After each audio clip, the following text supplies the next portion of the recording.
All right. Thank God it's Friday. It is the 3rd of March. I don't know, February. It is the 3rd of March 2023. Tarehe ni 3 mwezi wa pili. Mwezi wa 3 mwaka 2023. I hope you're doing well. It's another Friday. It's another Sheria Wiki Hii Friday edition of the 3rd of February. 3rd of March 2023. It's a pleasure to have you. When you please like, when you like, we get to know that you're watching us. Now, like, please share. When you share, you give someone else an opportunity to watch the broadcast. When you please like, when you like, we get to know that you're watching us. And after like, please share. When you share, you give someone else an opportunity to watch the broadcast. This is the 3rd of March 2023. Happy New Month, folks, and thank God it's Friday. Finally, Ijumaa. Hapa Lucia alikuwa amesema watu wanafaa kuongelea mambo ya Ijumaa peke yake, watu ambao wako kwenye kifarua. Usi hata watu wa biashara wanapumzika kidogo. Au wanapumzikanga Sunday. Watu wa employment ndio wanafaa kwa anasema thank God it's Friday. Unajua kwa Friday na Saturday zote ni sawa. So we thank God now. No, you don't want us to thank God it's Friday. You thank God it's every day. All right, good morning to you, wherever you're tuning in from. Please let us know where you're tuning us from this morning. Tuambie unatazama kutoka wapi asubuhi ya leo. Let us know where you're tuning in from this morning. Where you're listening to us from this morning. Tuambie unaweza kutazama kutoka wapi, unasikiza kutoka wapi. It is the 3rd of March 2023. Bado akili yangu iko February, clearly. I'm still stuck there. I think it's because February has few days. Wewe ulikuwa unajua tumefika March? Wewe hujui tumefika March? Ama ulisikia? March must be feeling very disrespected today, Gerald. Najua masiku ni kidogo ya February. February has very few days. Wewe you're not looking forward to March 4th. What is that on March 4th? It is the only day that tells you what to do. March 4th? Yes. How does it do that? It is telling you to March 4th. Okay. All right, you got me there. Sawa, kama kaida lazima tuombe za Mungu, tuombe alafu tukirudi tunakuja kujua ni vipi mahali ulipo. Lucia utatuombea leo. Haya. Cha tuamini na tuombe. Father, in the mighty name of Jesus, we thank you for the gift of life this morning, Jehovah Lord. We ask you that you bless us with the gift of knowledge for everything that you are going to discuss here today. Father, may it be beneficial to us and to our audience, Jehovah Lord. We give you praise and we give you thanks. In the mighty name of Jesus, I pray. Amen. Asante sana. How was your week been like? Hii wiki imekuwa kuwa.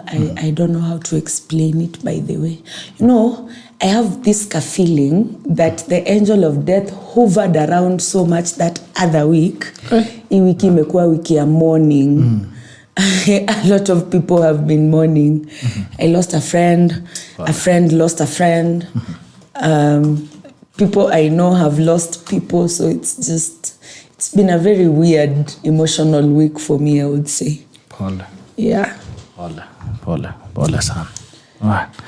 It will get better. Yeah, it definitely gets better. It's the cycle of life. There's nothing we can do about it. It'll get better. None of us will make it out alive. So ni hivyo ndo kunaendanga.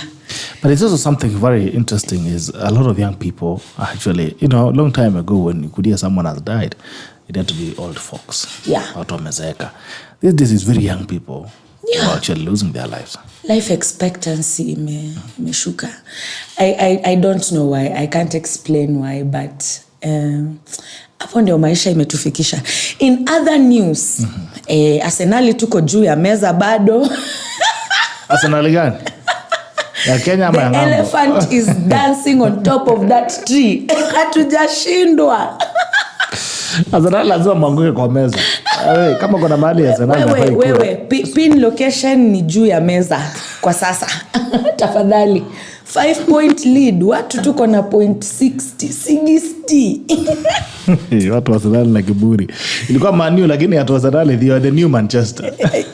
No, we cannot wish away Eric Ten Hag's Manchester United. It's a very strong, formidable team, but in the meantime, formidable is for us.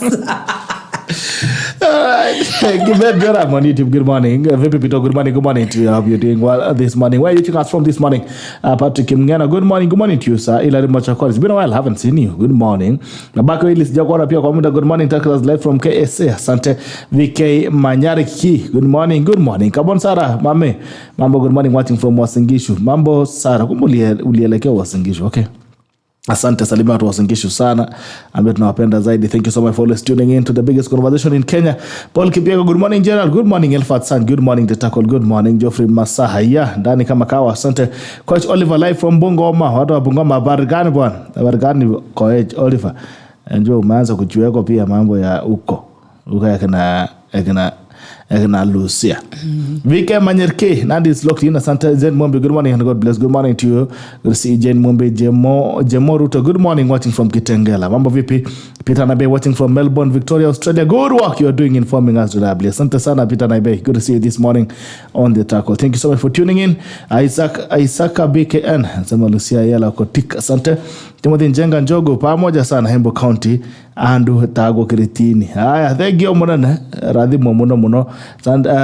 Kabon Sara, Sunday is the day you go on to worship God and saying thank you for the gift of life. When you wanalala Sunday, the whole day it's bad manners. Umesikia? Umesema tabia mbaya. Kwanza watu wengi wanafikiria Sunday ni siku ya kufua. Sunday sio siku ya kufua tafadhali. Ni siku ya kwenda kanisa. Wacha nikwambie kama unafanya kazi kwa muhindi Sunday ni siku ya kufua. I'm speaking from experience. Na siku ya Mungu ni siku gani? Sasa hapo muhindi atakangi kujua. Kwa sababu unafanya kazi Monday to Saturday saa 2 to saa 11. Haya. Ni mambo ya Lucia. Kwako Sunday ni siku ya kufua ama ni siku ya kwenda kanisa? Ni siku ya kulala, ya kufua ama ya kwenda kanisa? Yuko Lucia ni siku ya kulala. Kuna mwingine anasema siku ya kufua. Siku ya kufua. Ndio kuna mtu alisema atatafuta pesa ndio ujue Sunday si siku ya kufua. Siku ya kwenda outside for brunch. Siku ya kwenda swimming. Siku ya kwenda brunch and swimming. Pia sijui kumenyesha mahali ulipo. Has it rained wherever you are? Kwenu kunanyesha Lucy? Nimepata habari huko kwetu Ushago mashambani. Na huku matown huku town si kwetu. Town tulikuja kutafuta. Mashambani kunanyesha? Mashambani nimepata habari jana kulinyesha mvua kubwa sana. We thank God for the rains. Karibu tuende bwana. Wewe ilishika. Hiyo jua ilikuwa imezidi sana. Ilikuwa inakupiga na kwambia usipotafuta pesa na kumaliza. Nawaka paka ndani ya mifuko. Yona bwana ile jua ilikuwa inapiga hivyo. Mamangu alisema an abundance of maembe inakuanga indicator ya njaa. Okay. Naona venye msimu kuna maembe mingi. So itafika mahali mkule ugali na maembe. Alikuwa tumeanza kukula ugali na soda, joku kwa na mboga. Mboga haijakuwa. By mboga haijakuwa. It's been a struggle kupata mboga kwa soko. It's been such a struggle. Mboga haijakuwa. So anyway, is it raining wherever you are? Pale ulipo kunanyesha, kuna mvua kwenu ama ni vipi? Alright, naona Arsenal Peter anasema Arsenal in time. Asante sana Steve Touch Muigai Touch. Kithumo Kandara well tuned in. Good morning to you. Sir Governor Dan Mulongo, Kimilili Bungoma niko ndani. Asante Lucia. Wana CD King, good morning. Vito, good morning to you. So Asadam Kimngetich Aaron, good beautiful Friday morning. Mara kwa tuned in. Asante sana. Manu Koech, good morning. Live at Doa Kata. Asante. Elfa Sanyi falling from Mombasa Mikindani, good morning. Watu wa Mikindani mambo vipi? Kuna wakati nilikuwa kwa Mikindani pia. Sometimes back. Salimia watu wa Mikindani, salimia watu wa naitwa aja hapo. Kuna stage hapa, I don't remember the name. There used to be a stage somewhere there as you're heading to Miritini. Haya. Max Kimali, good morning Tackle. The constitution is very clear. Inamaanisha nini? Swala nyeti. Johan Kip, good morning from NSSF. Ndani kabisa. NSSF mambo vipi? Asante sana. Nilikuwa NSSF juzi. Na watu wa NSSF asante sana. Nilifurahia mnanisalimia, mnaniambia karibu chai. Thank you so much. Next time mkikuja mnanishika na kabasha. Heshimu mtumishi. Bishop. Mnanishika na kabasha alafu mambo inakuwa sawa. Steve Kwaje Muigai falling from Kithuru Kandara. Peter Mwangi PMK kijana wangu mambo vipi? Good morning bro. Good morning to you. I hope you are well. Watu alikuwa na mambo dunia nyingine. PMK. John Kige, Money Bitok watching from West London. Asante sana to our ST here. Thank you so much for always tuning in to the greatest and the best conversation in Kenya. Lucia, umesikia ile story imekuwa Kenya hii. They've been a trending story. Everybody has weighed in, including the president and the deputy. Yeah. And It's about the court ruling that came out on the people who want to have same-sex marriages and relationship, or the LGBTQ community. Kwanza kuna watu wajua LGBTQ inamaanisha nini? Hey Gerald, utaka kunifanya kama ule journalist wa neighboring country hapo kando. Anyway, this is a very sensitive topic, and I would very much like to be politically correct, but it's also a very emotional topic. So I'll try my best to explain my perspective. LGBTQI+ stands for lesbians, gay, transgender, intersex, queer, plus any other abbreviation that's out there. Because I know there's pansexual, there's, I don't know, something. There's a lot. It's complicated. It's an entire community. But it's an entire community of human beings who feel marginalized. So the key word here being human beings. Now, we have... So, why story? L ni nini kwanza? Lesbians. G? Gays. B? Bisexuals. T? Transgender. Q? Queer. Queer ni nini? I think people who are questioning their sexuality. Wale ni wako sure. Alafu kuna androsexual, kuna pansexual. Watu wanapenda pan. Sasa hapo sijui. Itabidi tutafute hao watu wakuja watueleze vizuri. It's good to hear from the horse's mouth, by the way, sometimes. Anyway, so nataka serikali inifungie kiosks ndio. Gerald, they're human beings. Nimesema keyword being human beings. Okay. So human beings have human rights. And your human rights are not limited by your sexual orientation. That's all I can say concerning that ruling. So it's a human right that's given by our constitution to be able to associate. Your sexual orientation does not in any way limit your right to associate, according to Article 24 of our constitution. That being said, same-sex marriages, same-sex relationships are considered illegal in our country according to the penal code. Now, my problem with this is that I don't get why we are bothered with where people choose to rub their genitals, especially adults, you know. Whatever you do out there in your free time with your private parts should be none of anybody's business. But in the same breath, I can also understand, because these people feel like they're marginalized and they're fighting for rights. I wish we didn't use the term gay rights. I wish they'd just go with equality or equity, because it makes much more sense for you to want equitable treatment in spite or despite of your sexual orientation. But when we talk about the LGBTQI community, we reduce them to just the sex part of it. We tend to forget that they are human beings with life outside of bedroom activities. And it's important for us to start recognizing that they are people, they have other capabilities and capacities, they have skills, and they are human beings. It's not just about their private parts and what they do with them or how they do it. So let's not reduce the conversation to just intercourse, because it's so much more than that. And that's why I said the key word here is human beings. So by virtue of them being human beings, they're entitled to having human rights. Yeah. So who is reducing this conversation to intercourse? Is it them or us? Now that's where I don't know where to place the blame, but I think it goes both ways. Because they're the ones who are... I would say because the thing that stands out the most about them is their sexual orientation. So as human beings, we are naturally wired to focus on that which stands out the most. So I would say It goes both ways. It goes both ways. Maybe we see them as that, but then I would say they've also haven't done much to try and change that narrative or the perspective that the public has about them. You know, Gerald, you can always be on the defensive and you can choose to educate. So when they're always on the defensive, then it kind of becomes a problem. And I'm not saying all of them. I know there are some of them who are very bold and they come out and they educate you and they inform you about things that you've been misinformed about. But I think there needs to be more effort on it. That being said, if we keep focusing on this conversation like this, it's never going to go away. It's not like we can wish it away, but you know what? There are other important things that we can choose to focus on. Like, you know, drought and famine. Now the rains are coming. Are floods going to be killing our people? Do we have a plan to harvest this rainwater so that when the drought comes back, tumejipanga na hiyo maji? It's like, can we just focus on bettering our general lives rather than just making noise, pious noise about nothing at all and everything at the same time.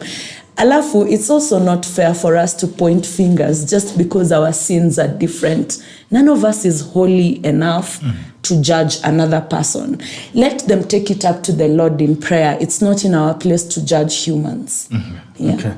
So, what if everybody, all the sinners have different sins? Now, I want all the people that we sin together. In the same way, we also form organizations.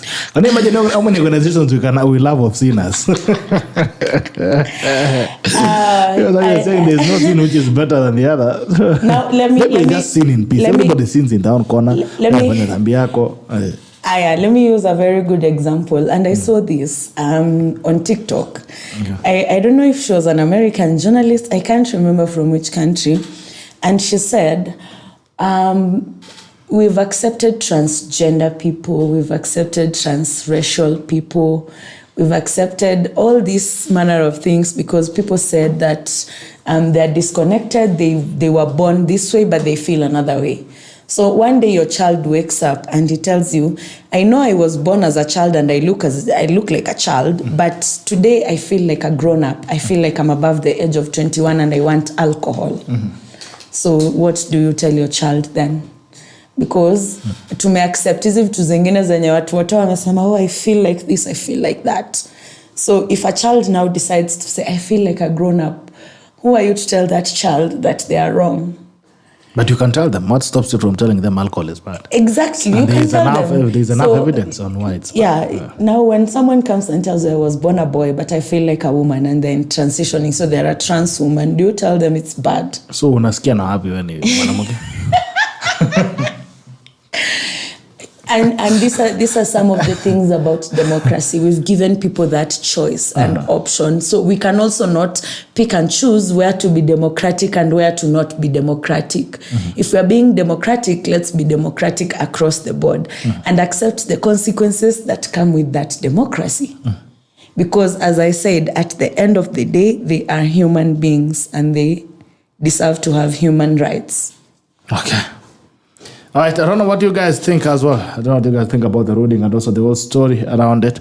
The president has spoken and he has said, not in this country. The Rigiji pia amesema yeye ni vitu ya kishetani. Amesema ishindwe kabisa. A truthful man has talked. And also, what is interesting is that also the leadership across the board, the politicians across the board, the MPs from both divides have, all the divides, not even both, all the divides have united against this thing. What would happen if we were as united as we are during this period, especially the politicians? How much more can we do, Lucia? You know, I'm telling people, the more we are verbally fighting the LGBTQI community, the more funds they're going to get for their own protection and benefit, and rightfully so. So can we just like chill? So can we say maybe the money they want? Can we kill that conversation? Can we just like kill it and let them be? As long as, you know, Gerald, where I'd have a problem is, I am a straight person, I'm heterosexual. So if a gay person comes to me and they force it on me after I've told them, no, I'm straight, I would have a problem with that. If this were to be taught in our school curriculum, I would have a problem with that. Because then it would be indoctrination in my perspective. And I'm not saying it's right. But I get where people are coming from with the fear that if we give them this right to associate, then they're going to get more rights. Then we'll allow same-sex marriages to be legal in future. And then, all these other things. What I'm just saying is, can we let them be if they let us be? Can we also just let them be? Because the more we continue to pay attention to this, the more we have divisive opinions about everything. And then the more these people will just come from the West and go like, now these people are threatened and they'll pump in money over there. And then we'll start a whole conversation of how we are still colonized. So I don't think there's anything much we can do about it.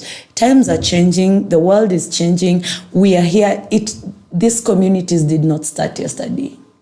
We have people in these communities that are like 50 years old. So it's not something that started yesterday. It's not something that's going to go away anytime soon.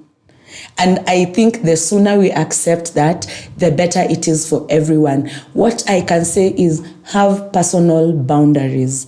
Apart from that, we are not going to legislate morality. We are not going to obliterate these people by killing them, because then we'll be violating so many other laws and rules, So we cannot do away with them. We have to accept it. And we have to learn how to set boundaries and know where to cross and where not to cross. And it goes both ways, for the LGBTQI community and for the cis heterosexual community also. So let's just have boundaries like that. But where the law is concerned, the law is very tricky. And mtu amesema ati the constitution is very clear. I don't think the constitution is very clear, Gerald. The constitution is always open to interpretation. And this lawyer will interpret it one way and another one will interpret it a totally different way, and they will both make sense. Okay. All right. That's Lucia for you. As a chumba, there is a rain in some parts of Eldama Ravine constituency. We thank God, asante sana. As a chumba, they are the ones who want to relate as wife and husband, and which is not workable. That is evil. Chris Muredi watching from Rumuruti, there are some things we shouldn't dare to discuss, like LGBTQ. Watu wamesema hii maneno hapana kabisa. There's no way. Carbon Sara alipiga simu, alikuwa amekasirika sana on Wednesday. Akasema sasa kama wanataka hivyo, tuwafungie kwa nyumba. Wakitoka na watoto basi, anasema endi hata preach for LGBTQ. Hata anaweza join. If we close you in a room and you come back after 9 months with children, anasema, na akanuliza swali. Mzito sana ambaye bado sijamalizana na mpaka sasa. Akanuliza kama wazazi wako wakati ulikuwa unazaliwa wangefanya hiyo vitu, ungekuwa wapi leo? The tackle ingekuwa wapi? What could happen? Na hiyo na maswali jenti. Mimi venye nimesema naelewa. By the way, I usually say animals, especially wild animals, are the purest form of humanity. So if I've not seen a lion do it, I don't know. Even actually, there's a Ugandan leader who said the cockroach is the lowest animal in terms of brain power. A cockroach. Anasema is the lowest, yani ina akili kabisa kwa wanyama yote, hiyo ndio ina akili kabisa cockroach. Lakini hakuna cockroach ndume maipanda ndume nyingine ama so anyway and I get it, by the way. Lakini pia, I don't want to judge people for being different. Lazima kutakuwa na hao watu in society who are not mainstream, In my case, people wananiambianga I am too vocal, I am too loud, niko na sauti kubwa, sijui niko na kiherehere na kimbelembele, because I'm not the normal demure woman mwenye please, thank you, no, I'm sorry, no, I'll tell it straight to your face the way it's supposed to be, So I wouldn't say I am a mainstream character like that. Would I like it if I was judged based on the fact that I am not a mainstream character? No, I was actually in a competition where I was judged very harshly for not being a soft-spoken demure woman, and I did not like it. So just coming from that perspective, as long as you're not doing it in my space, me, I don't have a problem with you. The problem comes when you violate my space. Now there I'll have a problem. Hapo ndio kuna shida. Okay, Governor Dan Mulango wa Bungoma County is raining heavily for 1 week. Tushaanza kukula mushrooms. Wow, asante sana na siswa. Siswa pia. Nani huyo anakula boba nitumie? Nani Mulongo? Gavana Dan Mulongo amaza kula boba. We atumeko hiyo boba. Anakuleko na siswa. Wekako kwa blue line hiyo boba. Wednesday not morning bro. Good morning to my brother Guja Isaiah. The first topic in class CRE class 8 is the temple of God. My body is a temple of God. Here we learn about sexual misuse. And this includes adultery, fornication, incest, lesbianism, sodomy, and bestiality. We believe that there is no debate here. The Bible is very clear. Thanks President Dr. Ruto saying no to LGBTQ. Maskimali is not a community. Wacha kabisa. Hawa ni wakora. Hadi wachakora we. Hapana watengeneze nchi yao bwana. Actually, the most undoing article in Kenya, these rights must be controlled. But just sexual, Lucia just said, where adults choose to rub their genitals, being a lesbian is eating fellow woman. Gay is eating fellow man. Oh, okay.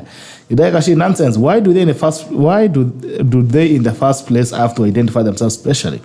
Why do they have to broadcast their bedroom activities if they are normal human beings? Particularly, we are Africa and we will adhere to culture and have moral respect. Kenya should not be talking about LGBTQ because if this is introduced, what will be our youth and future generations fall in dangerous life? Kenya should concentrate in issues that are affecting our people in the country. We have economy insecurities, drought and famine. How to make the economy favorable to all Kenyans. I think this of LGBTQ should be even not discussed a lot in Parliament of the op to reject it, okay? Max Kimale, nothing. You demand up to Max. Okay, Max Kimale, nothing special. Mimi nafunga wote. Okay, Gavana Mulongo, Lucia anatekeleza issue ya LGBTQ hadi na mshuko. Declare kwamba she's very straight. We don't need NGO registration for formal marriages. This LGBTQ thing is trying to baptize immorality. It's very wrong and illegal. Once you register LGBTQ, then they will have a right tomorrow to roll out curriculum in schools. Then you will start hearing homosexual, lesbian, religion-sponsored schools, hospitals, etc. Just like we have SDA Catholic schools. Some things are not African. If you want to practice the same, then move out of Kenya. This nonsense of human rights, blah, blah, wakili. Open your eyes wide open. Don't narrow your thinking. Let me call that Lucia, your organization is a no. Watafute kitu ingine ya kufanya. Basketball, I think we need DCI admin aweke script. Can Lucia stop calling them community, please? This LGBTQ++ is an infinite sensitive topics of introduction into 22nd century of Jeremiah Kioni. Okay. Jeremiah Kioni was just chilling. Imagine, just chilling somewhere in Nyeri. Just one move, falling from Isli, Nairobi. Mambo Angundi, the beyond is only for exit, but not entry. Let's enter through the entry, but not exit. Very nice, media. Good to see you, bro. Most of those talking haven't read the judgment. And you will be right. And I agree, this fear of unknown for the most. This is Lucia Maximeli, we have read. We know the consequences of association. Okay, consequences of associations. Quickly moving forward. Why should we be concerned? What is not in my whatever is being poked? Watching from Rumuriti, there are the same things we should not, I think I read that as well on YouTube. Moving in very quickly, let's look at the newspapers this morning. Daily Nation, Ruta MP set for power price war. Expensive. House committee yesterday threw out Kenya Power bosses accusing them of lacking tangible measures to reduce electricity cost, which the lawmakers blamed on exorbitant deals with independent power producers, IPPs. Run by cartels, shielded by the utility firm. This even as the cabinet this week lifted the Uruwara ban on procurement of new IPPs. The Congressional Service to the Poor and nurse accolades. Award-winning nurse at Hab Bagaro during an interview at Ramata Nursing Home in Sololo, Marsabit County on February 27. She has received plaudits for saving thousands of pastoralist mothers' lives. Tighten your belts. The long rains may fail. Weatherman. Kenya is staring at a failed crop season. A failed crop season, that is it. Rains might not be coming after all. Under 60 yet to report to grade 7 Form 1. Kuna watu wajenda shule grade 7, 160,000 students. And Form 1 opinion, what's in the granary? Mutuma Matthew writes, okay? Wende unalianga mambo ya stima sana. Hii mambo ya stima unaona aje dawa ni gani?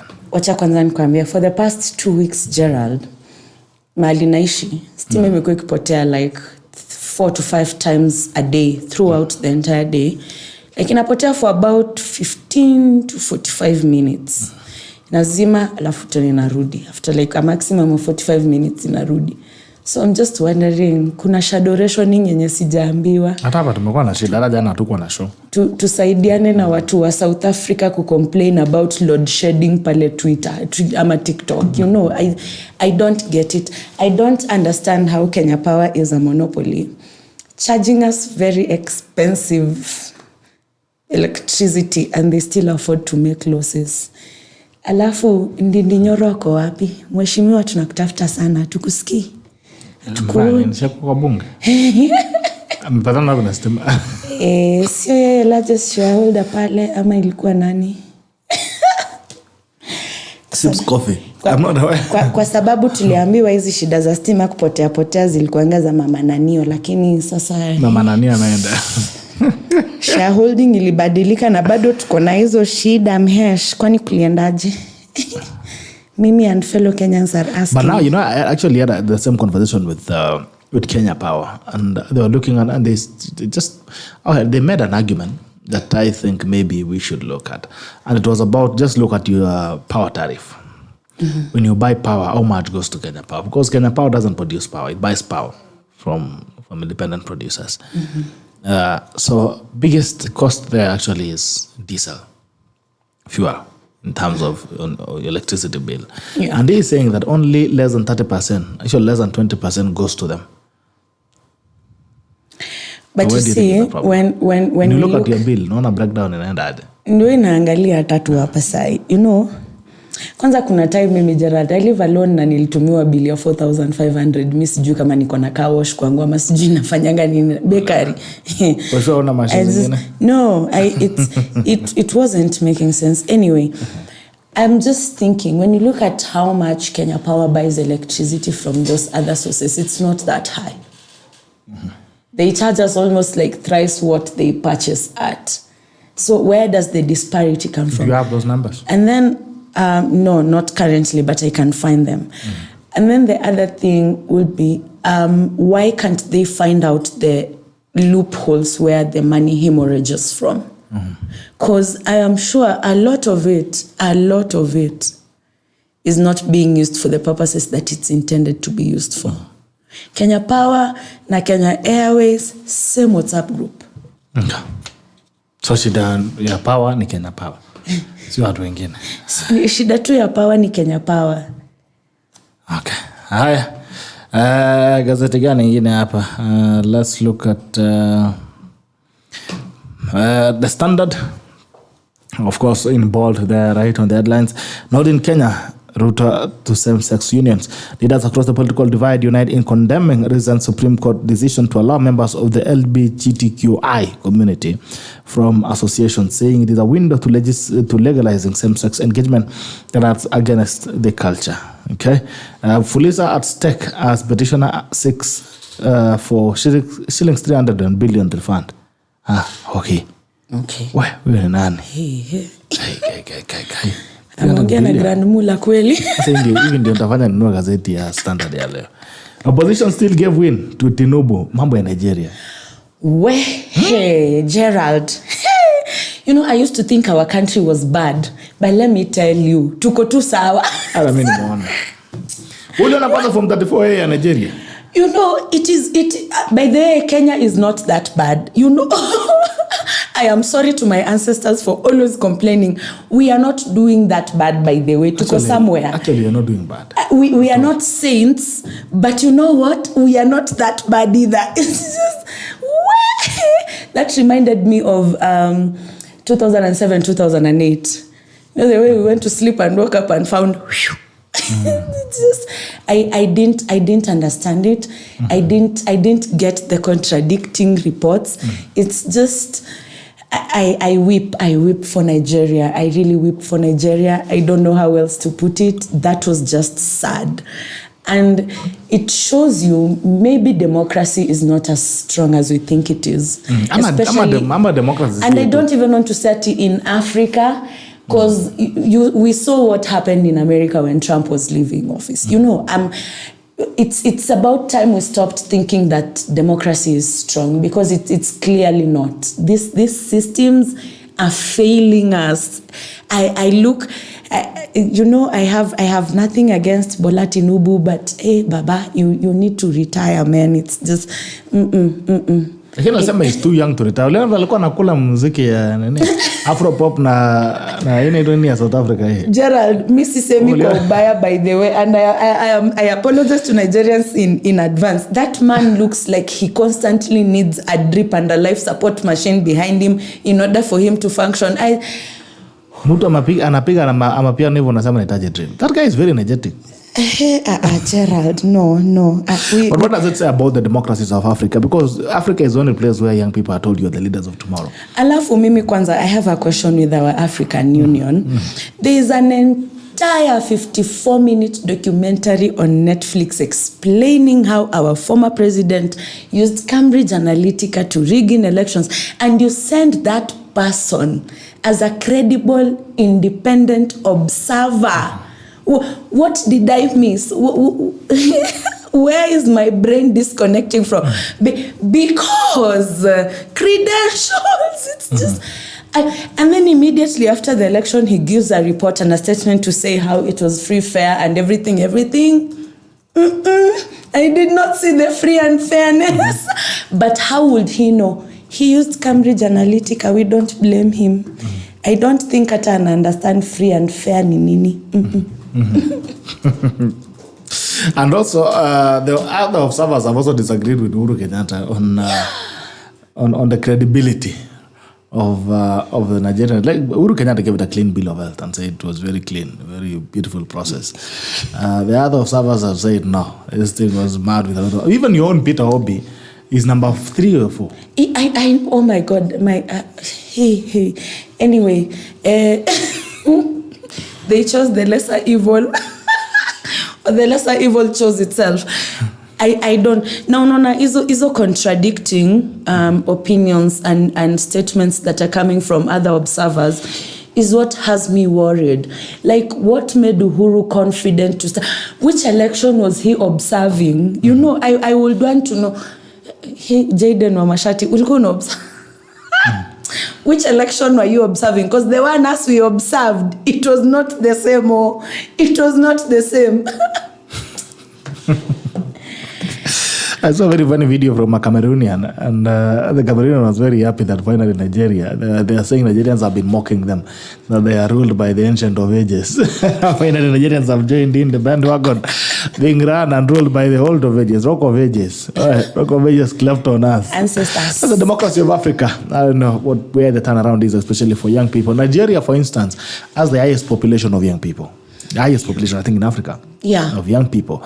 And the fact that the young people are there in huge numbers can still be rigged out, or can still not, because we're not sure about the findings, whether they were rigged out or not.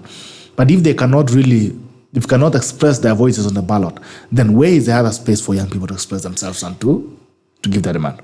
So according to actually the poll statistics, I think they said less than 40% of Nigerians voted. Yeah. So there's like a 68% that did not vote. And I'm just wondering, why didn't that 68% vote? I will tell you what, I did not vote in the last election. I did not vote because I did not feel like I had enough options. It was an act of protest for me. And I'm just wondering if there are people in Nigeria thinking along the same lines. Did they feel like they did not have enough options? You know, from the outside, we can go like Peter Obi. But then from the inside, they know him better, you know. They've experienced him better. So it will be interesting. I would really want to hear from young people in Nigeria, because Nigeria, as you've said, has the largest population of young people. Yes. They also have the largest highly educated population of young people. Actually, I think worldwide they rank top 10, if I'm not wrong. Nigerians are very well educated. They're very smart people. So And that is where I don't understand. Africans are smart people. We are educated people.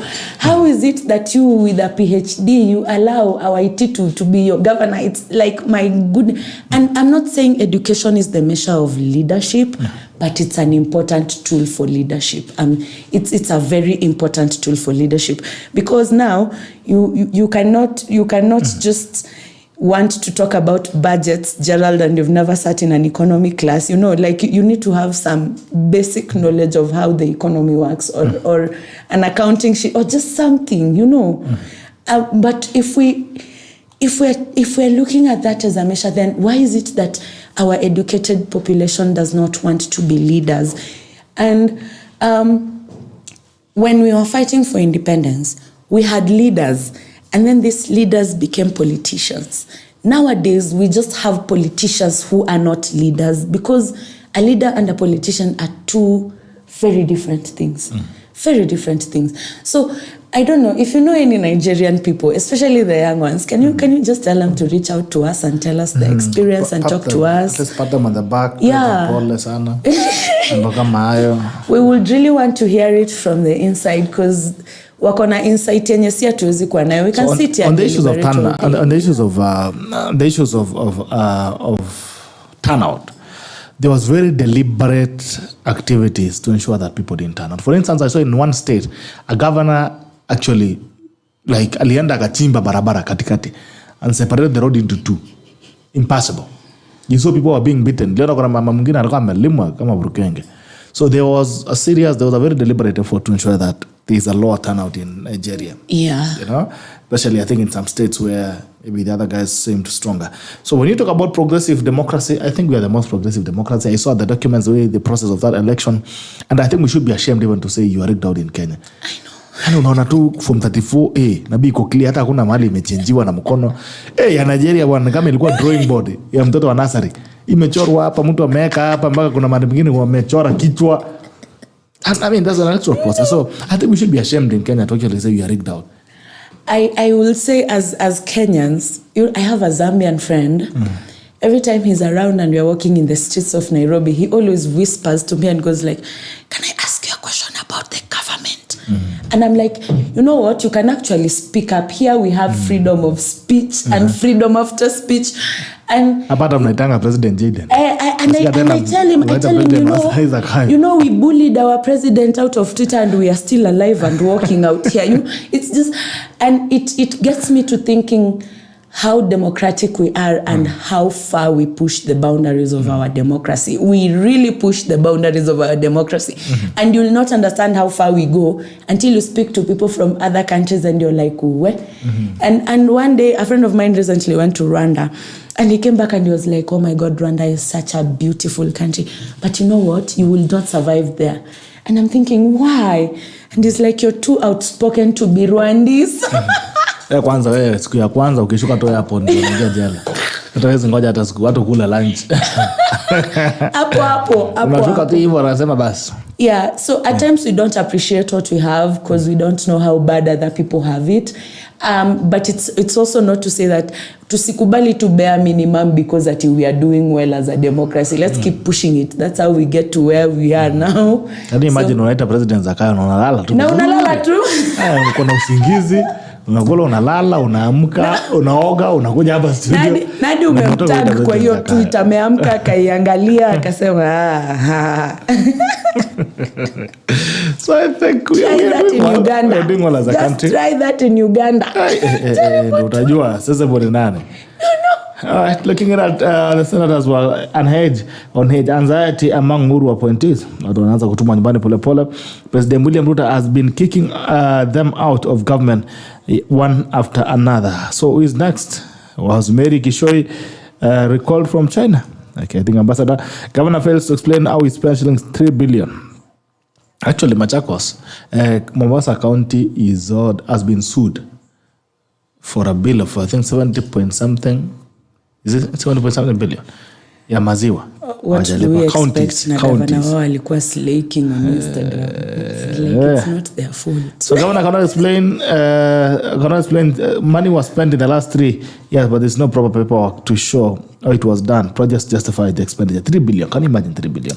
Gone like that with the wind. Don't discriminate against us. Muslim clerics tell Ruto, okay? As a merely Odinga, right? Interacts with Muslim imams at Jaramogi Oginga Foundation in Nairobi yesterday. Among the issues discussed include marginalization in government, cost of living, and the same-sex judgment by Supreme Court. Okay, everybody seems to be talking about LGBTQ. Too much. Not in Kenya, people daily. Not in Kenya. Ruta says, and Raila won gays. Finally, Ruta and Raila are doing one same thing. Ruta and Raila won case, okay? Our motorist abandoned officer to die, okay? The officer in Mombasa was dragged to death. Don't you think sometimes also Askari, they overstretch this thing? There is nowhere in the law where an officer has been given the right to get into your vehicle. Mm-hmm. So you have a right to refuse them entry. Right of admission is with the driver. Sasa akijilazimisha hivyo, mi sijui alikuwa na expect nini. Not to also say that the driver was right. I think there would have been better ways of solving it. But then you see the problem is we don't even trust our police service. So, unajua, in other countries, people see cops and they actually feel like help has come. In this country, you see a cop and you're like, oh my God, exploitation. Hongo. Ama uwekelewe makosa uambu umebeba bangi. It's just... So there's no trust between the police service and Kenyans. That's why we try to avoid them as much as we can, and we get into confrontations with them. It's crazy. I wish, rather than telling the citizens to not do this or to not do that, I wish we would just train our cops to act in accordance to the law. Because at times wanatumia the power that they've been given to serve us like a muscle to flex on us. You know, and it why are you called a police service if all you want to do is flex your power on me? And trust, I have relatives who are cops. And every time I bring up the issue ya hongo, you know what they tell me? So unataka si tukule wapi kama tutawaitisha hongo? And that brings me to something that Natembea said. Our security officers are poorly paid. Very poorly paid. That's why those ones who are in high-risk areas will exchange their firearms for a meal. So until we get to a place where we compensate these people well and we take care of their mental wellness, by the way, I don't think our cops will ever be at a place where we can interact normally with them, because wako under a lot of stress and they are poorly paid for a very high-risk job. So what is the point at the end of the day? And I want to blame them. I want to blame them a lot. But also just coming from a human point of view. Umeona living conditions za maaskari kweli? Yeah, they are very, very bad. And those are the people we expect to go out there and protect us. As if they are not humans. As if they don't feel. As if they don't get stressed. Na mtu akiwa stressed, there is a chain of command venye inakuanga kwa stress. Mkubwa wako akiwa stressed, anakusukumia. Alafu huyo mwenye ako anasukumia mwenye ako chini yake, and it goes on and on. Okay, all right. But now as a citizen as well, how sensitive should you be? Because umesimamishwa. Yeah. Makosa. Labda. I know police also can be extra. Sometimes they wanaleta kuna mwingine hapa anasimamisha akaniambia stories zingine hapa sijaisikia. Nikamwambia sasa kama mimi naweza kuachia gari, wewe ukae na gari, ile siku utasikia utamazana hiyo kesi juu umesema makosa ni gari. Sasa kama unaona kuna shida na gari na kuachia ukae nayo, kumalizana nayo kuja. I know sometimes they get a bit overzealous and all that. Yeah. But then again, at what point, because one thing is you're going to end up in jail. That's for a fact. As a citizen as well, how should you behave? Maybe how should you behave around police officers? How should you conduct yourself in case you have a problem with the police? Is it not better than to ask them if you are being asked to go to police stations? Here you went. You know, we also have a culture of bad manners, by the way. Now, us as a people, whereby we just don't want to follow the rules. Unataka kuhepa when there's job. You've seen the way traffic jam you kuanga, and then people just overlap. You know, it's like you're in a hurry to go somewhere and the rest of us are not. So it's a culture of bad manners and avoiding responsibility that we have. So we all have bad manners. Police have bad manners, we have bad manners. We also have bad manners. The blame goes both ways. I cannot blame the cops alone. At times they can be overzealous and go overboard, but then at times we can also just be rude. Na sometimes, especially kama unajua umefanya makosa, ni nini unasumbuana na karao, umekosa, na we mwenyewe unajua. Just take responsibility and move on. And we need to teach our children to be, accountability and responsibility. Making a mistake is not a bad thing, I would say. Repeating that mistake is the bad thing. But when you make a mistake for the first time, you did not have a point of reference before for you to know that it was a mistake. Now you've made it. Take responsibility, learn from it, and just keep it moving. Okay. Kwa sasa ona huyu amehepa pengine fine ya 5,000, so sasa anaenda kuspend the rest of his life in jail. And because you kill a cop, those cops are going to come down on you very hard. They protect their own. Watakushukia style vibaya sana. Hai, karibu mama wa county. So, mambo? Poa sana. Yeah, well. You will forgive me, I have a sore throat kidogo. Katika harakati ya kuamka mapema kujenga taifa. Tunapigwa na kabaridi na hiyo. Ongea tu na sign language, unajua. Nikianza kugesticulate hapa, I will send the wrong signals. I am so happy to be here. So I have not been here this year. It's so exciting, and nimepata debate moto ya issues za policy, relationship between cops and the general public, and I'm thinking, should I dive right in? Yes.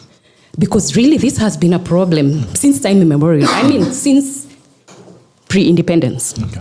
We always have had beef with law enforcement, not because we do not like law enforcement, but because there's a kind of an antagonistic relationship. Because basically, as human beings, we like breaking the law and getting away with it. It's not that we're intentionally going out to do wrong, but when you do wrong and you get away with it, it feels good. There's a high with getting away with breaking the law. Now, having said that, cops are human beings. They also get that high in, the power that they will, that shield that they have, so that if they themselves do something wrong and they get away with it, it still feels good. So let's look at it from a human perspective. Both the cops and the public always have that thing of, I did something that was off, that was not supposed to be done, and I got away with it. So when now there is probably a supremacy battle, mwananchi ana feel, my taxes pay you. Karao ana feel, mimi ndio nikona kirauni. Sasa hiyo power struggle, I'm telling you. And at the end of the day, Gerald, nyasi ndo umia. Familia ya huyo jama, already even Kindiki and his team, they are there, they are thinking, how is the PR, this is a PR nightmare. So in the real sense, nyasi ndio wanaumia. We've lost a human life. With all due honesty, that's a father, that's a brother. So we are concerned about that. Then again, on social media, kunaanza kutokea easy. You've seen a lot of videos about that gentleman who unfortunately passed away, that he's not really been of very good conduct.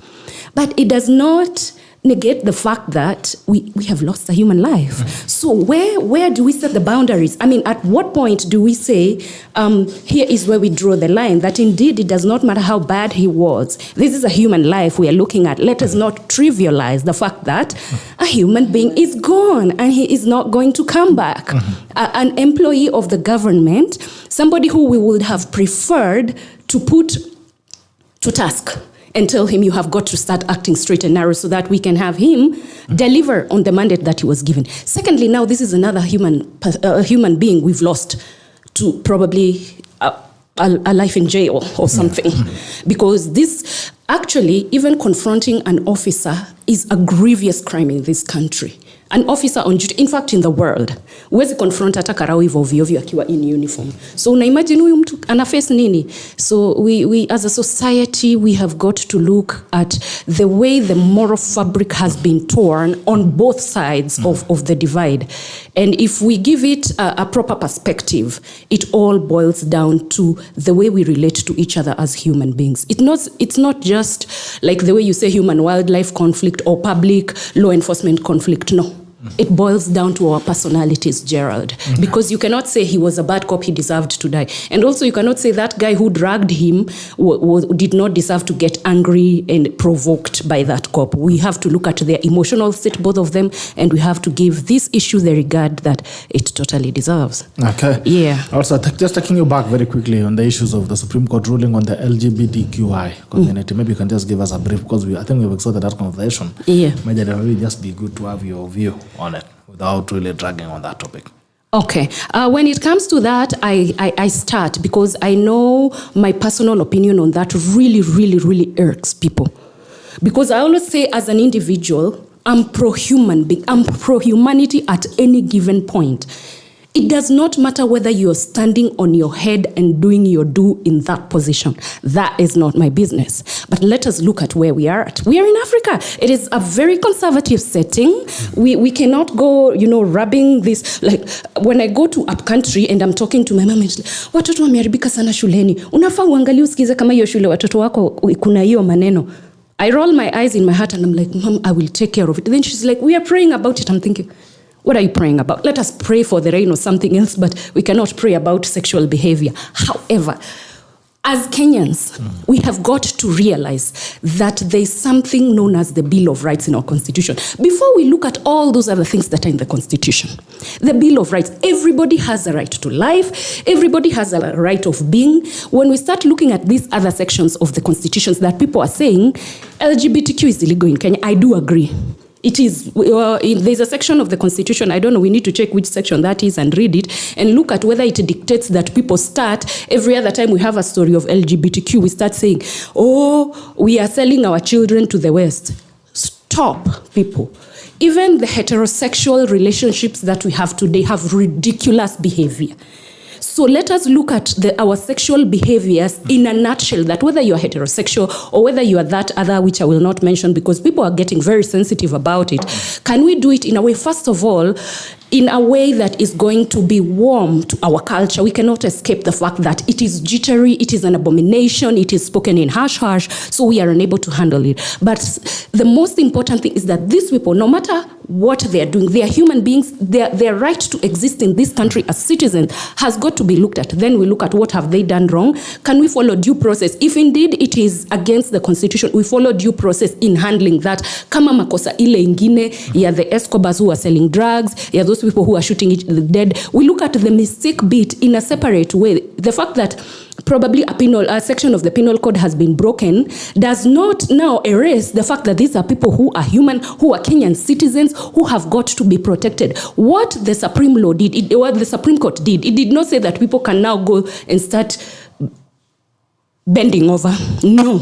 It just said that these people are Kenyan citizens with their fundamental rights in place. If you look at all those people sitting in the Supreme Court, Gerald, they're all conservatives. These are not people who are going to give a tick openly and directly to gayism and lesbianism and queership. Gerald, it is not possible. They just said that the fundamental rights of these Kenyan citizens should not be breached as we seek probably to protect other sections of the Constitution. It would be counterintuitive to fix one wrong by breaking another. So let us be realistic on this, and I wish we could put this on a huge billboard. No, Martha Koome and her team did not say, yes, people can go doing ABCD. They only said that the fundamental rights of these people should not be breached and should not be ignored. Yeah, that is my take on it. I actually get a sense of that people are worried about things that have not happened and will probably not even happen. Because when you say, oh, now that they've been given the right to associate, they're going to be given the right to same-sex marriages in the next, it doesn't mean because they're able to associate, they will be able to push that agenda to fruition.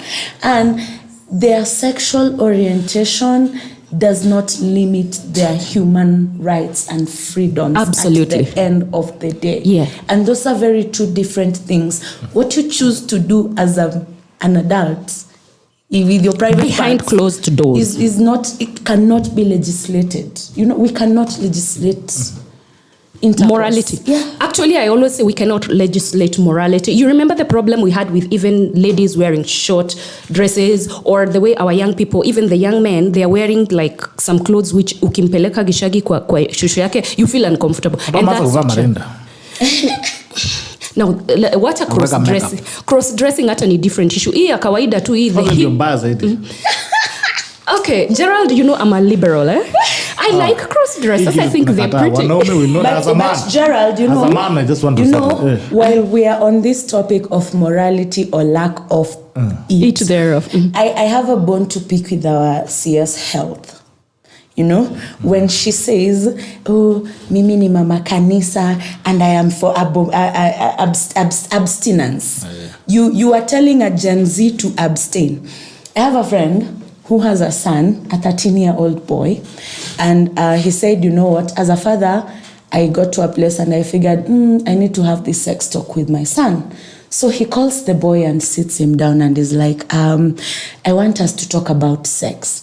And you know what the child said to the father? "Dad, what do you want to know?"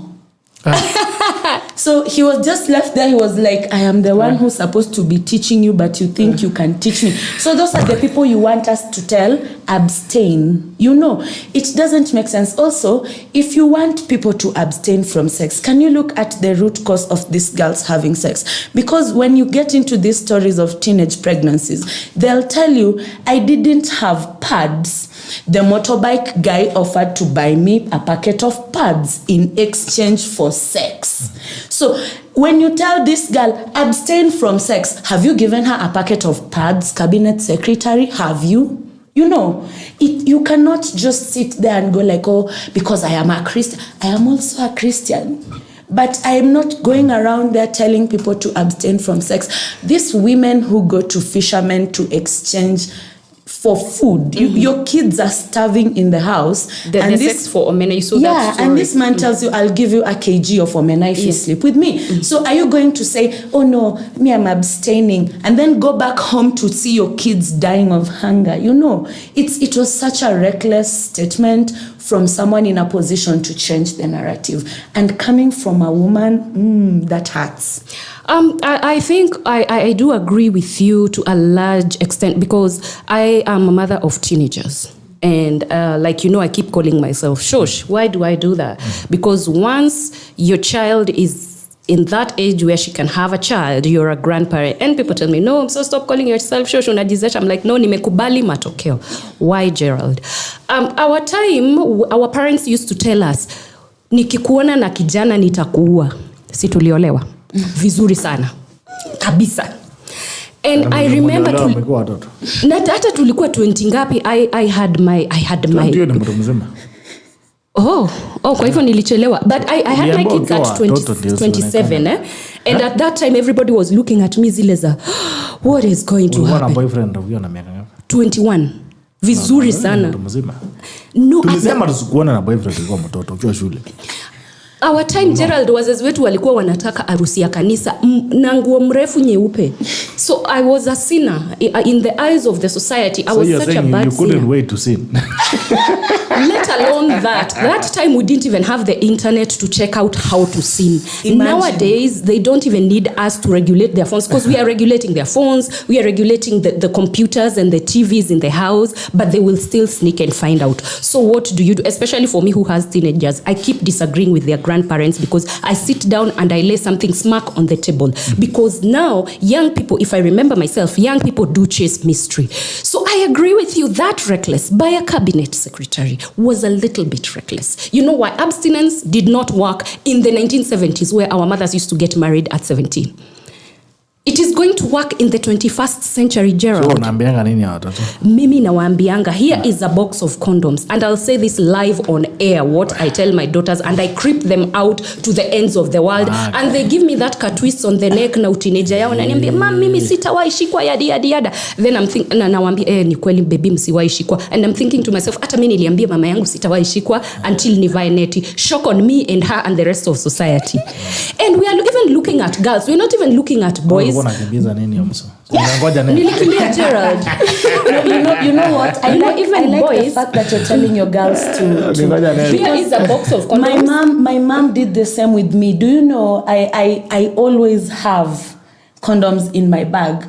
I go places and I meet my friends and I'm like, do you have one in your bag? Because you need to have one in your bag. I do have one in my bag right now. I can produce it. Nezaenda niangukie. And those are the conversations we need to start. Honestly, Gerald, those are the conversations we need to start talking with our kids. You need to tell them what it is. You need to tell them how to protect themselves. And you need to tell them about the consequences. History to abstain. Something else, biology, the way biology is like. No, itakuwa hivyo Gerald, because at the end of the day, kwanza wacha tuanze na the fact that nyinyi ndio mnatuombanga na tukikataa mnasema Kikuyu women are frigid. Hold your horses. In the first place, biology vile inakuanga, by the time you turn 13, your system is chasing the opposite gender. Or maybe if you are in the case nowadays, you can even be chasing the same gender. We never know. But let us look at the heterosexual bit of it. By the time uanze kufika a certain age, whether you are a cow, a chicken, or even a plant, it's a biological need. The reason why unatuma postpet nyumbani ni kwa nini? It is because a maize plant will be looking for another. It is biology. It is not something we can fight against. But we can talk to our children and tell them, delay it. I'll tell you this as a woman. The longer you delay it, the more you will enjoy it in future. So that you can tell children. But sasa, kwa ground, vitu ni different. If you know things are different on the ground, and the minute you lock your kids, sisi tulikuwa tunafungua, ukaona ukuta ya kwetu Gerald. My dad built a wall that is like, ungedhani hiyo ni Fort Knox.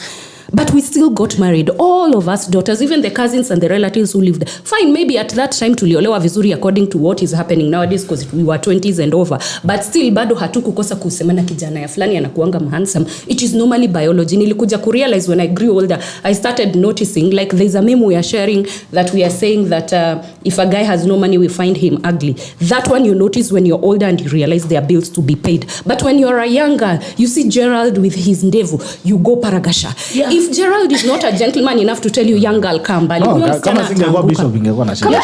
Kama ungekuwa bishop. Yeah, look at you, this very handsome bishop. What happens if you meet a chick who is 2 glasses of wine and if you are not as bishopy as you are, see you'll be like zimejileta. Unless akuja na wine kwa kanisa, alafu atanitoa wapi sasa? So what I'm saying is that we really even need our older men, and that's why unaonanga nikibashwa naume sana. We really need our older men to start also putting off these girls for the sake of continuity of society. Again, Alphonse, usikie bunge. Oh, bunge imefunguliwa. Bunge la mwananchi jambo. Haki nisichapwe. Good morning. Good morning. Hello. Salama sana mambo. This has to be sad. Gerald. Yes. Ningekuwa karibu na town nafikiri ningeshapanda ndege kufika hapo kwa hiyo ofisi yako mapema. Iko shida tafadhali, yani kuja kabisa kwa sababu hii watu watanimaliza.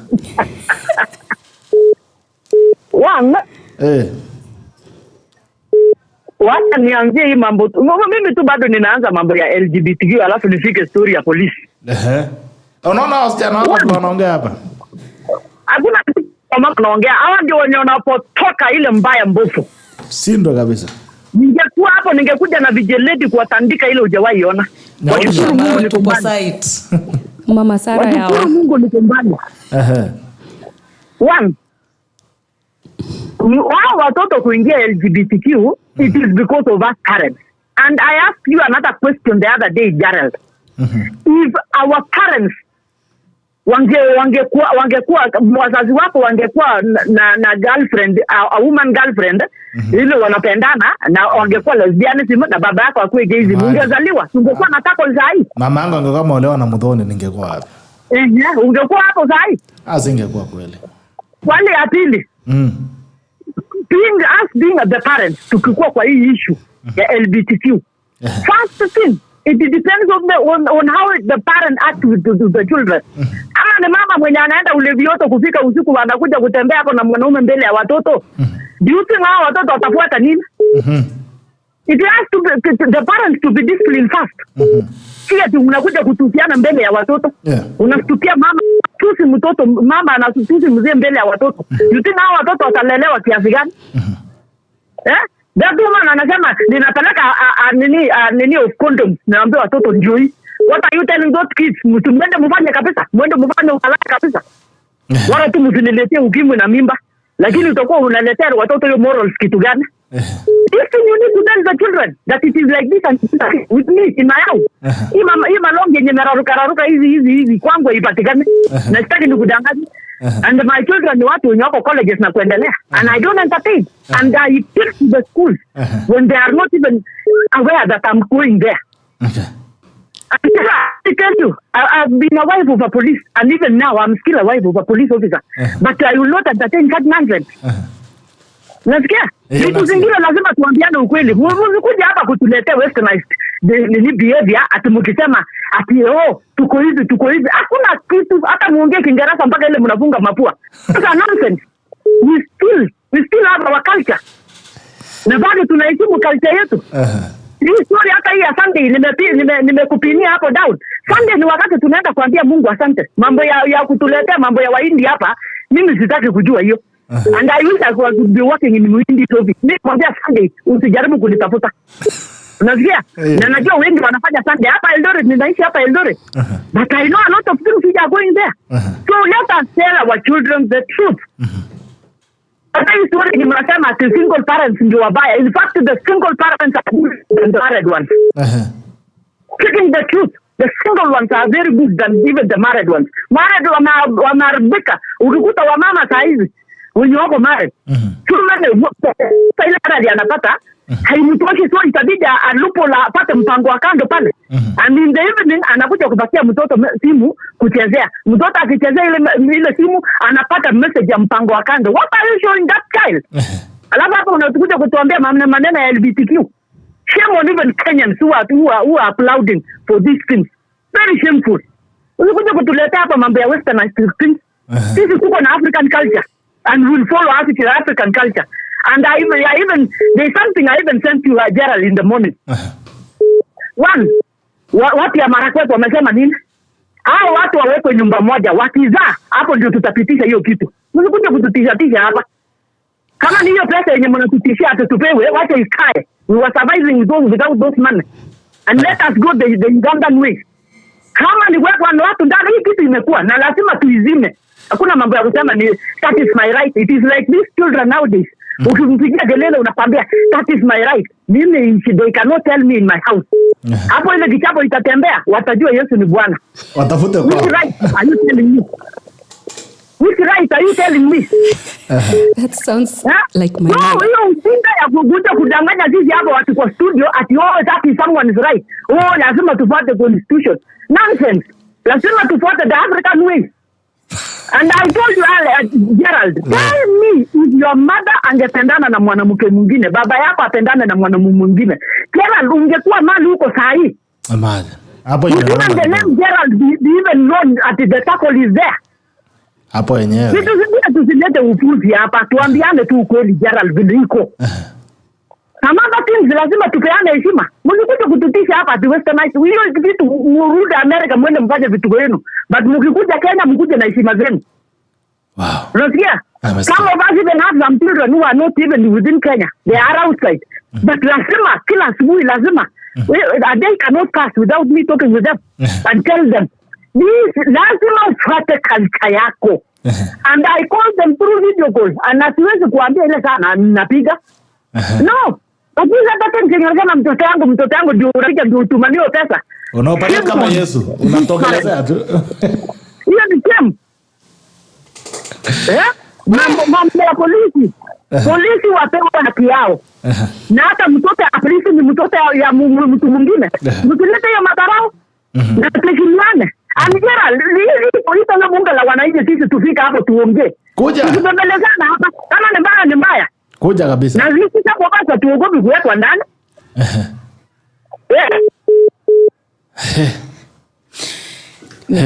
Niko tu na comment moja.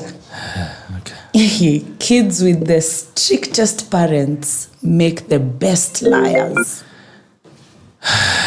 Bongela Manyanchi, good morning. Good morning, Jared. How are you? Salama boss, mambo vipi? Gerald. Jared ya Kisii huko. Huyo ni Kisii, huyo ni Maxwell, salimia Modoni. Kwanza salimia Lucia kwanza. Kama na Max anaanza na Lucia. Lucia ndamsalimia. Mudhani unasalimiwa. Max. Mudhani is my long-time friend. How are you, sweetheart? Fine. Mambo. Poa sana. Good to hear your voice. Yeah, Gerald, one thing I'll appreciate, you took Mudhoni from the faceless to us being the face. Nimewaletea hii kitu ngumu. Now, wacha niseme hivi. The debate today is on this LGBTQ nonsense. This thing I will not discuss because I don't subscribe to it. I don't value it. I really is not something that is worth discussing so much. Because as we said, the more you talk about something, it's like we are marketing, yet we are discouraging at the same time.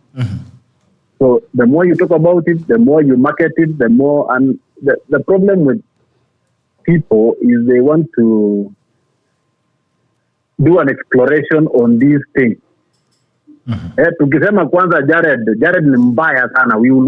People want to explore on how bad Gerald is. So the more we discuss it, the more we market, and it is something that is not worth discussing. Okay. Number two, there is something that someone talks about abstinence. Abstinence depends on your understanding of the dictionary or the English you subscribe to. Because sometimes abstinence is a way of control that is like encouraging someone that you don't do it now, there is time to do it. It's the right time. Yeah, there is the right time to do it. So it's how you teach your child, how you educate your child, or how you persuade your child that this thing is not for now.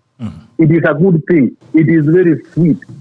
This thing has to happen for you to have children. It is very good. You can only do it when you are this age. You can start exploring. Yeah? So it's not like abstinence is saying don't do it completely na uende ukashone. No, kama ni abstinence ukishona then kila mtu apelekwe theater. Ishonwe. Lakini because it is a medium of control. It depends on how you decide to persuade your kid to control for this much. Of course, with the media and the social media and all these other platforms, it is hard for you to control. But when you advise your child, wakati ako na guard, akienda kuona vitu kama hizo, then this kid will remember, my mom or my dad told me. It is a good thing, but it has its own time. Yeah? Finally, there is something that I posted earlier about constitution being clear. And I don't know. This constitution is not ours. That is why you hear these politicians saying, in the mature democracies like the US and the UK, my friend, we are just like Rwanda and Uganda. Forget the US and the UK stuff. But unfortunately, we brought a copy of the US Constitution, or wherever we brought it from, to Kenya. And we just said freedom of association without necessarily knowing what do you associate with. Freedom of expression, what is it that you are supposed to express? I don't know freedom of what, without knowing what exactly are we supposed to do with that freedom. That is why, right now, Raila tells us we are in public barasas in the wananchi, because that is freedom of expression, which means you can go break someone's businesses, you can go demonstrate all manner of stuff because you have the freedom to express yourself, freedom to demonstrate, freedom to picket. Yet we don't even know what is the meaning of picketing. We don't even know the meaning of demonstration. But we have chosen this is our way of expressing ourselves. It is not necessarily what is the spirit, or whatever they call the spirit of the Constitution. If the spirit of association, what is it exactly is that spirit? And that is why every member of parliament will tell you, or a lawyer will tell you, the Constitution is very clear. When did it become the mandate of a member of parliament to interpret the Constitution? The only person that we know in this country who can interpret, or the only entity, is the judiciary, yeah? Yes. So it becomes clear to everyone else, the way I understand, the way English yangu yetu mimi nilifunzwa Karamsel ya huko Nandi County. Where English and Kiswahili tulikuwa tunafunzwa kutoka asubuhi mpaka jioni. Yeah? So the way I understand things is not the way other people understand things. So we'll have the depart from some of these American British tabia just because we have a constitution that we promulgated. Now I understand why I don't regret supporting the no campaign on this constitution. Because one part of this constitution can make it look like nonsense. Okay. It can make it look like it was never supposed to be there in the first place. Because it is how I see it. How you see it is not my problem. So who is right at the end of the day? Who is right at the end of the day? So of course, to look at the bigger picture and say, of course we have a country. And at the end of the day, cultures dictate otherwise. Ukiuliza Mudhoni, wao ukienda Rurashio, there is a way they do things. Does it mean that they will stop doing it because we have, I don't know what rights? The way Gerald we do in our villages is different from how Ayiela does from Bungoma or whatever that place is. It is totally different. So which means we value culture.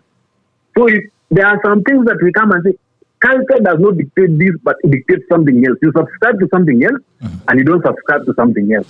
Where is the divide? Where is that airline, the thin line between how you subscribe and how you don't subscribe? Let's just say this discussion of LGBTQ or whatever, I know it was ruled on the side of association, but we know the consequences of association. It is just like having Raila saying you have a freedom of expression, and we know what expressions means to them. Even going to set out to yell at a gate. The consequences of association depends on the person who is associating, the way that person understands what is association. How do you say engaging in the act is not associating? How do you know? So this thing, when we say freedom of association, yes, katiba na rais pia na mimi tumesema hiyo ni sawa, wameweka, there is nothing you can do about it.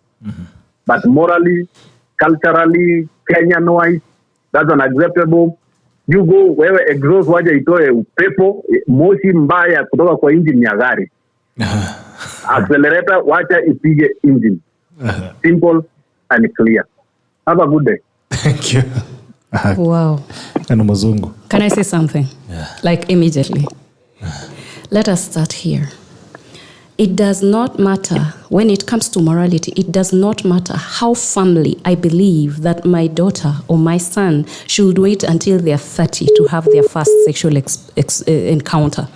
I might feel that, I might want that to be the case, and honestly, as a parent, and even let me emphasize, as a woman, Gerald, I would prefer that our young ladies take their time, so that you can even,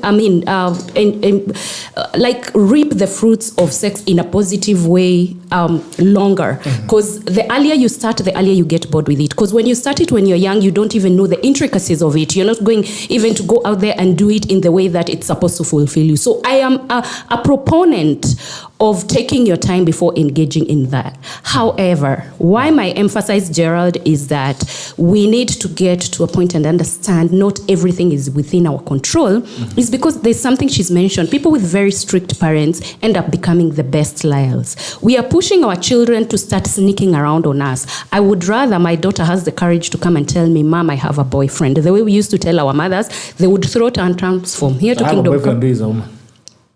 That's a different story altogether. Let us first look at the issue of them being in heterosexual relationships and starting mambo ya early sex. So that by the time tuanza could discuss LGBTQ tumesort heterosexualism and the way it is being done, is it being done right? Because that ninaona a lot of hypocrisy. We have not even taken care of the problems we are having with heterosexual sex, the way it's being started early, the defilement, the rape. We are looking at people being forced to have this sex they call normal. Yet we are so bothered by Chiloba, who did what he wanted to do at a right age. Sometimes I tell these anti-LGBTQs, let me see one anti-defilement campaign you've done. So you're silent, or for some reason you're dumb and umemeza maji when small children are being abused, but when an adult is opening his exhaust, now you're bothered. And it is not your exhaust he's opening, ni yake. Why are we being such hypocrites? I am a parent, I have children. I would prefer it if my son were to follow the norm. My norm might not be his norm. It would be okay if he would get married to a young girl, they bring me very nice grandchildren, yada, yada, yada. I would be comfortable with that. But I will say this and let it go on record so that 60 years from today, when I'm a great-great-grandmother, because I know I'll be alive at 100, you put me to tax. In case my son... will you become a great-grandmother without... Because technology, Gerald, even women who are barren... called surrogacy. Even women who are barren. They used to tell us, sisi wa mama, ati if you are barren, ati you should uolelewe second wife, siju ufanyiwe nini. Nowadays, technology, 21st century of innovation and technology. But no. I am not sitting here on this very esteemed platform to campaign for LGBTQ. The only thing I'm campaigning for is humanity. If we want to use our constitution to tell these people who are engaging in that behavior that it is wrong and they should go to jail for it, well and good. Let us follow the law and take them to jail the way we take drug dealers, the way we take rapists, the way we take defilers, and the way we take the men who are abusing women in our families. However, let us not just have that air of holiness that we are fighting against early sex by telling kids to abstain. I preach abstinence in my house all the time. But I also always have my plan B, C, D, mpaka Z. Why? Because these kids of now, this CBC generation is a completely different generation. I don't want to be caught flat-footed. I'm putting all options on the table. I would prefer my daughters wait until they are 30 before they get married, because getting married in my 20s is something that I really say it's a waste. Have you ever seen me say marriage is the most archaic institution man has ever come up with after religion? But you're still there, you're not left. Niko hapo tu nimejikaza, but nimejikaza simply because it is not as bad. If it gets bad like this, nangojea nichokozwe kadogo, nichomoke kama asubuhi. Kwani hujachokozwa tayari? Sometimes some of these people we are dealing with, they are a bit modern. Wana understand that there is importance in maintaining a family. Wacha hawa traditional wenye wanaputingit mwanamke atafanya kile nimesema, mtoto wako akipata mimba nitakufukuza asubuhi, anga nini. That nonsense should stop. In fact, we are a modern society. The best way we can embrace religion is use it to emphasize the values and to actually enforce the values that are enforceable. There are some things that are not enforceable. You can scream from the rooftops that our 16-year-olds should be washonwe vile. I don't know which society, which community wanashonanga, is it? Let's not mention isionekane kama ni profiling, but there are some communities wanashonanga madem huko chini. I always say wakishona madem wachukue pia boy child wamshone nini na nini zishikane pia yeye asiget into, because we're even being unfair to our women. We are making our women feel that if I go there and get down on a Friday, I am a sinner. But if a guy goes out there akule kutwanga yeye ni hero. This society, Gerald, it would take 1,700 shows for me to put it out there. How unfair and unbalanced we are. And we are unbalanced in all these things. Let me summarize that thing for you. You know the way they say, a key that opens many padlocks is a master key. But a lock that is opened by many keys is a bad lock. Now let me twist it a little, because they say that to guilt trip women. To guilt trip us into being you know a Q-tip, that thing we used to clean our ears with. So that Q-tip represents a man. That ear represents a woman. Yeah. An ear that has been cleaned by multiple Q-tips is a clean ear. But one Q-tip that has cleaned multiple ears is a dirty Q-tip. Kifagio ya kanjo. We can all find justification for whatever moral behavior we want. Absolutely. We will always find justification. What I want to say now is, just because we are encouraging safe sex does not mean we are discouraging abstinence. Exactly. Life is not black or white. It does not have to be either or. And I am sorry, because there are some people who belong to that old generation. You grew up with the trauma of Moism. You grew up with the trauma of colonialism. You grew up with the trauma of patriarchy. I am sorry that you had to grow up with those traumas. This generation does not have those traumas. Don't impose your traumas on us. Other than just telling girls, don't do this, don't. You see, and this is where I find it to be very hypocritical. all your life unaambiwa men are bad, nisikuone na kijana, oh blah blah blah blah blah, this one will get you pregnant. You get to the age of 23 and it's like, why are you not getting married? You've demonized those men my entire life. All of a sudden you just want me to magically realize that they are good people and I should get married to one of them. And in fact, they even tell us that, hiyo miaka umefika, like some of them who don't know I'm in a relationship, they will tell me, well, vile unaongeanga uko toxic feminist, utaipata mtu. Like, I know, as if it's the ultimate goal. So marriage, it is not a prerequisite to life. It is just a state of being, like eating. Tell your daughters to abstain from sex, but tell the same things to your son. And while you're telling them to abstain from sex, teach them the consequences of sex also. Just don't give one side of the narrative.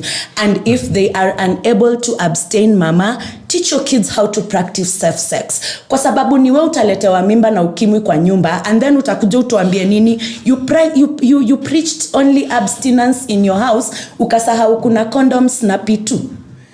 Get out of here. And in fact, I think something else raised us. Hii generation yenye mna condemn sahi ni kazi ya mikono yenyu. If you do not like the product of the hands of your work, check yourselves. Stop checking us. She would have been my daughter in a different life kama ningeanza hii maneno mapema. Fortunately nilianza bit, but she totally would have been my daughter, because I agree. The way we raise our children, telling akina Gerald, make sure you look for a woman who is a virgin to marry, but then you're still opening up for him options to try it out there. By the time you get married, you need to have some experience. Who are you experiencing it with? Gerald. Because for a woman, I'm expected to be a virgin on my wedding day. Actually, let alone that, as much as I purport to be a modern parent, I do advocate for that to my daughters. I tell them, to chill. And my argument normally is, the earlier you start it, the longer it's going to bore it. And essentially, sorry to say this on a national platform, the guys we have nowadays are pathetic in that business. So I don't want my daughter traumatized at 17 by somebody who is touch and go, wham, thank you, mom. And then by the end of the day, she does not want to do business. She ends up just being frigid, or start considering being LGBTQ wenye wanaongelelea vibaya, because the dudes who she encountered with are pathetic in this business. Look, Gerald, we need to be clear. It's 9. Yes, 9 but we need to be clear the way we are raising our children. We need to protect them from those mentalities that will make them feel sinful. Do you know how we were made to feel sinners in our... If there is something I want to protect my children from, is that feeling of mimi ni mchafu, mimi ni mwenye dhambi, simply because I've come out of a bedroom. Stop. Later, and it is the same thing now we want to do to our LGBTQ people. And I have said this, please do not go out there and say, mso alienda the tako la kasema the LGBTQ hoye. No. What I'm campaigning for is that mtu akiamua choice yake ya lungula ni ABCD. Wewe biashara yako iko wapi? Kama amekosea serikali iko na mkono mrefu, imuende kwake kwa nyumba, impeleke pale kamiti apewe chakula ya bure. Lakini si mambo. Unaona vile watu wanasheanga at every time easy box watu wanashare. Unaona, do you see that, Gerald? I think that is something we need to tell our people to stop doing, because ile vita ya Rwanda ilianza hivyo. Box nini? The fact that Chiloba was found in a metal box. So when they see a guy, hata niliona kwa post ya Eric Omondi akavaa kangu ingine ya feathers ya black. And Eric Omondi is thoroughly straight. But because amevaa hiyo nguo, you're asking a woman that question. You want proof? Yeah, please give us proof. Si tutageuza hii kuwe ya bad.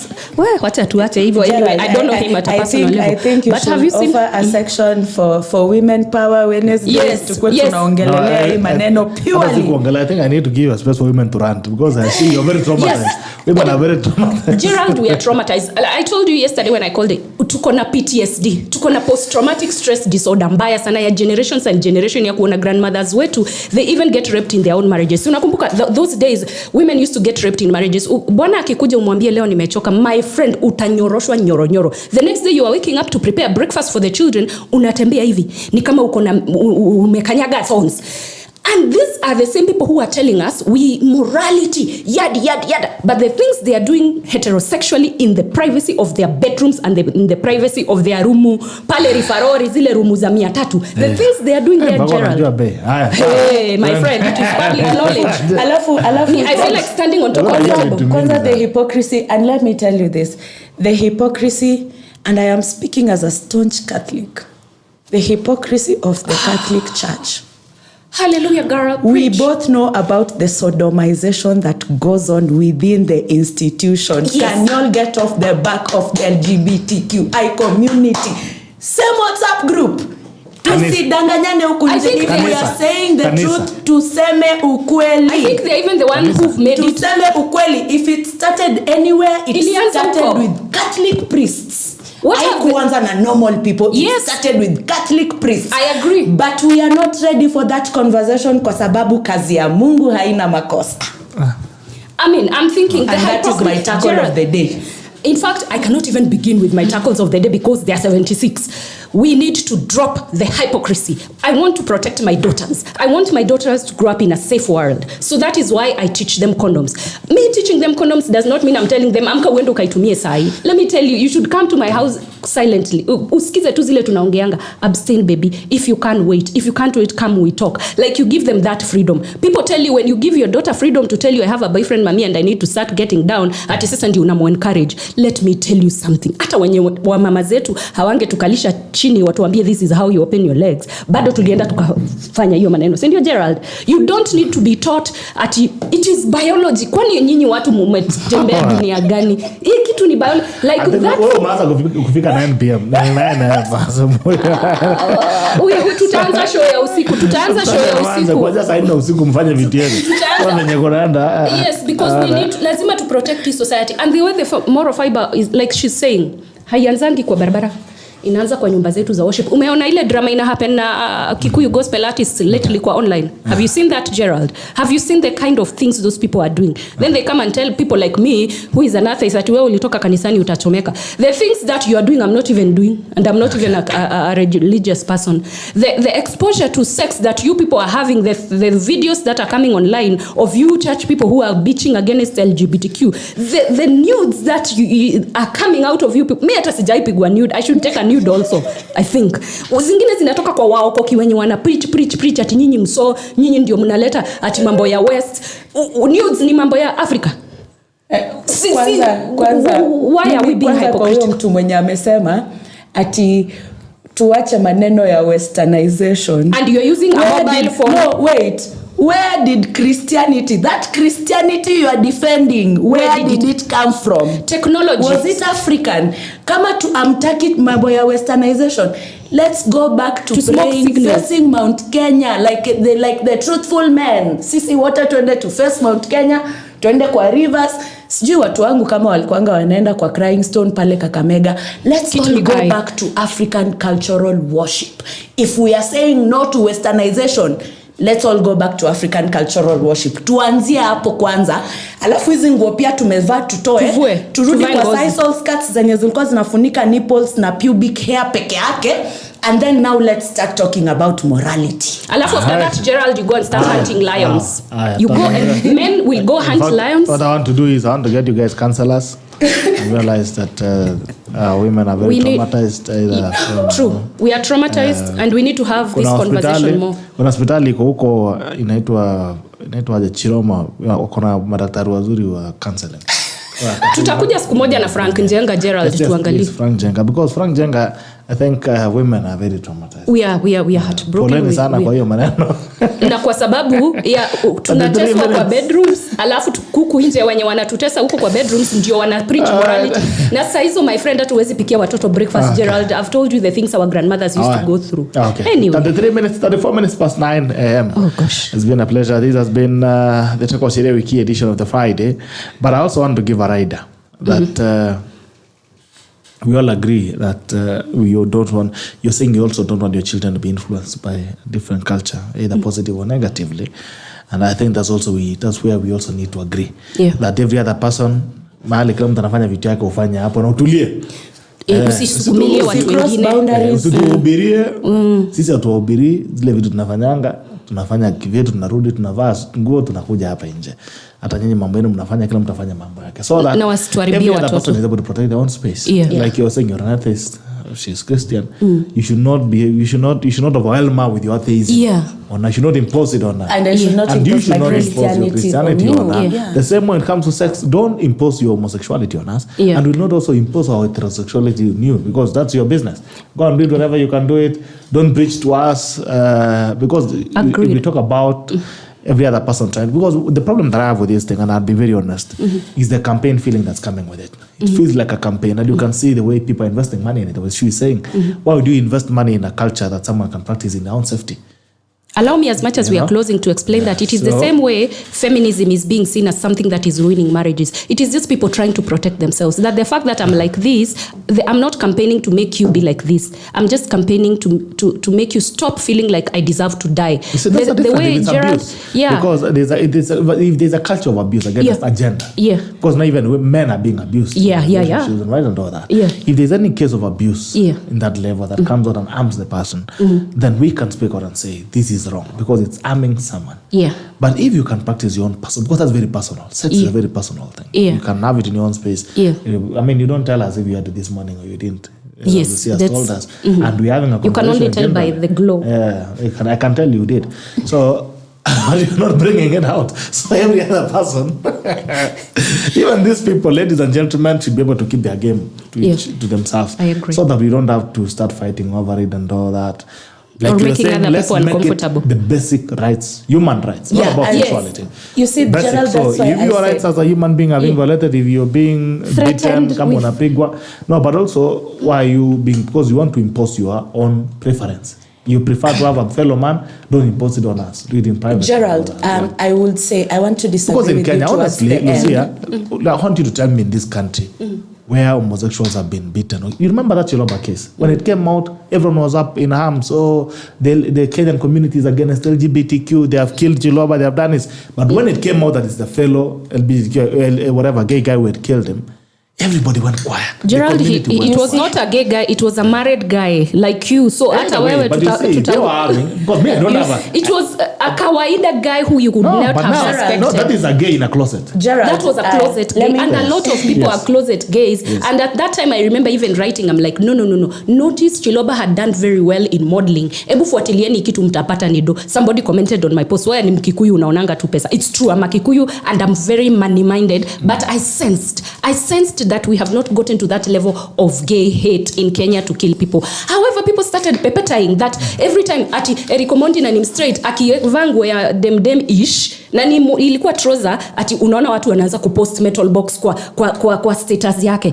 This other guy mwenye wana huku Dennis Karuri mwenye put a lot of makeup, people keep posting nini yake. If you see any man who cross-dresser like Kinuthia, he's a cross-dresser, but he's your ordinary guy. It's only that but he has not been beaten. He's not been beaten, but the social media hate. We are doing the campaigns. You see, no. The social media hate. You want to tell me it's not bothering you? But I made it for things. I made it for politics. I made it for other things. We are all hated people for just something. hate me for nothing. People hate Lucia for speaking her mind. Well, I even remember you saying that you don't. But Lucia forming an organization for what she speaks. She speaks Kenya Power every single morning. An association you have to pick Kenya Power.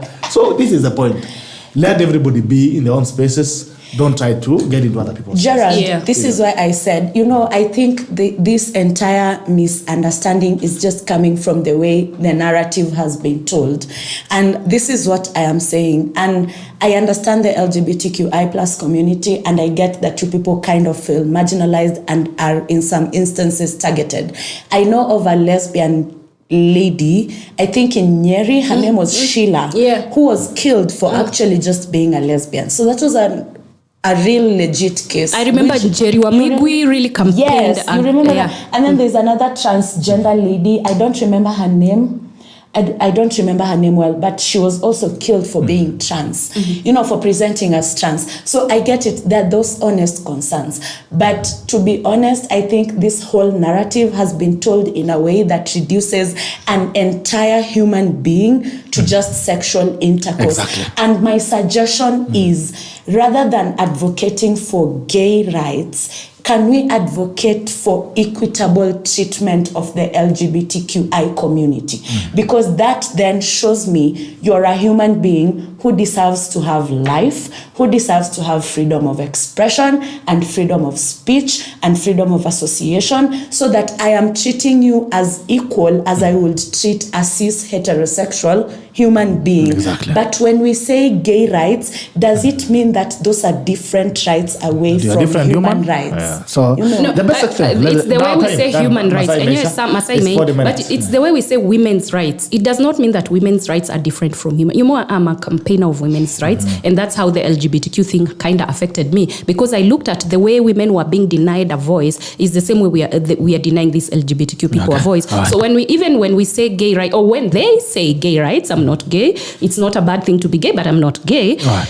When they say gay rights, I think the way I understand it, that connotation means that do not mistreat me because I am doing things a bit differently from how you're doing them. Okay. It's the same way we say women's right. It doesn't mean that as a man you should be mistreated because women should be treated in a preferential way. Okay. No, it just means that do not oppress the women. I think we just need basic human rights. Yeah. Human rights protects everybody. Yeah. You don't have to isolate yourself. Even as we can have our own associations as heterosexuals who prefer it differently. And you can say now some of us who prefer it this way, we have an association.